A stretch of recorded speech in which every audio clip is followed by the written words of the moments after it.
ვიდეოს ბოლომდე უყურე, რომ ისწავლო, როგორ მზადდება წითელი უდედის მკვლელი ლობიო სოფელში. ჯეგმე ღურასთან ერთად, რა თქმა უნდა. ეს ვიდეო თუ ავა 5000 ლაიქზე, შემდეგ ვიდეოში წარბს არა, მაგრამ წვერს გადავიპარსავ. პირველ რიგში დავჩეხოთ შეშა. ხილად იყავით თავზე არ დაირტყათ. ჯეკა შეჩემა დამაჩეხიეს დედა ნაკაჩი. არსად წამოსაყვანი არ ხარ. ცხრი რო აგიზგიზდება დავადგათ ლობიო. ჩორნას თავი დაანებე შეჩემო ვერ ხედავ კაიფობს. ხო ამ მომენტზე ჯეკა მიშლიდა ცეცხლის შენთებას. ბოლოს ბატები მიუქცია და დამშვიდდა.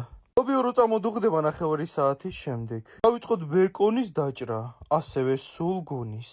ხა გამოხდებიან ცოდნეები. ვაიმე სულგუნი ლობიოში რა თუნდა რა უბედურება.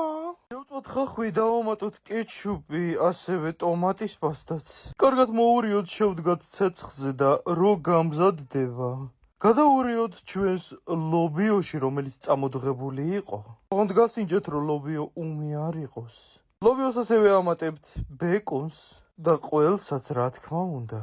ყოლს რო დაამატებთ, აუცილებლად უნდა ჩაჭრათ ნიახური და ქინძი. ასევე ნებისმიერი სუნელი, რაც გაქვთ მაცივარში და კოკაინი, ანუ მარილი. ბოლოს ვაყრით ჩვენს მწვანილს 10 წუთი ურევთ და ეგ არის მეგობრებო წარმატებები.